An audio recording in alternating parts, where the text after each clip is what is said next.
Now we're going to add one more element to the optical illusion, and that element is a tactile system, meaning touch, our perception of touch. In earlier videos, I worked with Emma to create an illusion that what she saw in the mirror was a reality. And in doing so, we engaged the visual system, the proprioceptive system, and the kinesthetic system. So when we add one more system of the mind, we're engaging that much more of our mind, and therefore we're creating that many more possibilities for new neural pathways to be created outside of the realm of habit.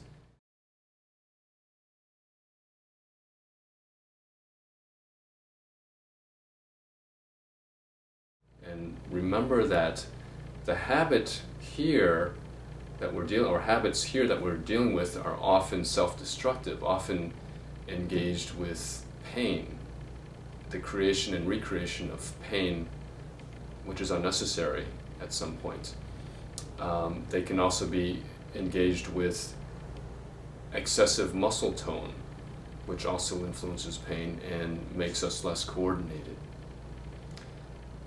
So adding another element further engages the mind, and it also helps to trick the thinking mind into further believing in the illusion within the mirror. Now I'm going to demonstrate on Hudson the simultaneous tapping and stroking of the same body part. I'm going to stick with the fingers, and what I'll do is I'll tap and stroke the same fingers on Hudson's right hand as I am on the left side, on her left hand at the same time. And Hudson will look in the mirror at her left hand. We're going to pretend that Hudson has repetitive stress injury, okay, in her left side, so that her left hand is in pain all the time. But as we create this illusion, we begin to distance, she begins to distance herself from the pain, because it's a non-habitual response. It's a new illusion, or we could say new reality. All right, so I begin the tapping, and Hudson watches the mirror, looks into the mirror, and all she needs to do is look, and her thinking mind is saying, well, that's just a reflection. But the rest of her mind is saying, well, that's the reality. That's actually my left hand right there that I'm looking at. And it's the rest of her mind that's actually more powerful, and that's what we're interested in. So it really doesn't matter what our thinking mind is thinking or believing.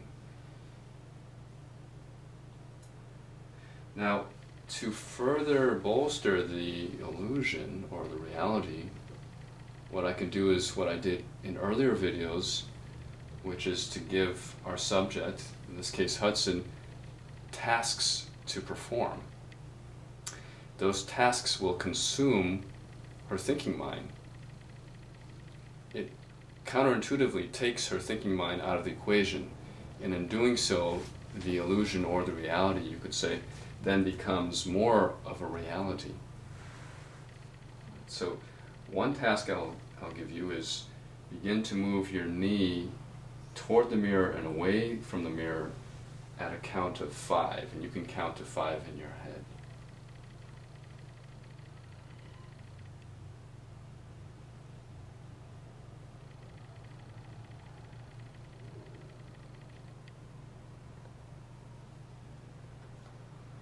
As you do this, begin to make circles with your thumb, and continue, make sure you're watching your mirror, the mirror, watching what appears to be your left hand. That's the key, to keep watching that left hand in the mirror.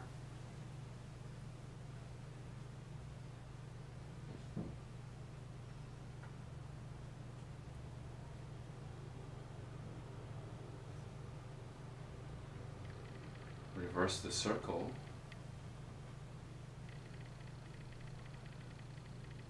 and right Right now, Hudson's mind, her thinking mind, is very occupied. It's exactly what we want.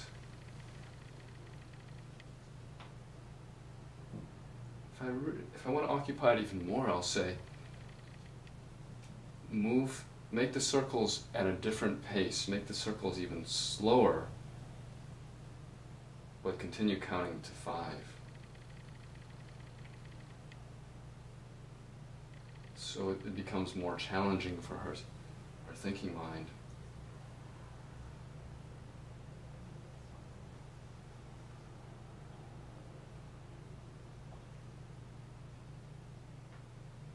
Right now, again, we're in a new reality, and one that is not associated with the same pain response and the same muscle tone response.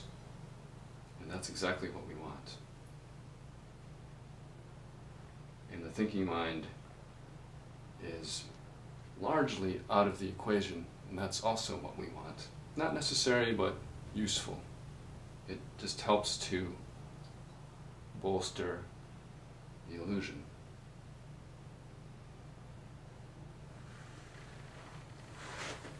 So what I was doing was, as Hudson was moving, I was tapping the same places at the same time, or stroking the same places at the same time. And what that does is it creates that illusion. It further bolsters that illusion that what she sees in the mirror is the reality. Can you tell us what you felt? I felt when I was looking in the mirror that what I was seeing was reality. It was actually my left hand, although I knew that it wasn't. I knew you were touching both hands, but when I was looking at it, it felt like I was seeing the other hand. And when I was doing the thumbs, I wasn't moving the thumb on the left hand. I was just moving it on the right hand. And as I was watching the illusion of the left hand moving, I felt like it was moving. It was confusing and odd. And that's exactly what we want. We want to confuse the thinking mind. Normally we think of confusion as a bad thing.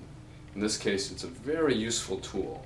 Confusion, occupying the thinking mind, consuming the thinking mind, so that the illusion becomes more complete.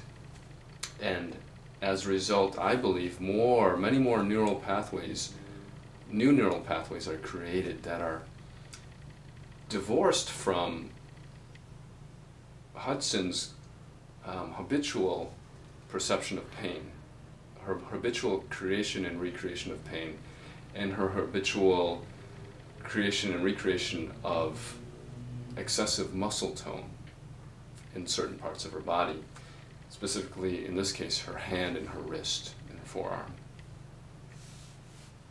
Thank you.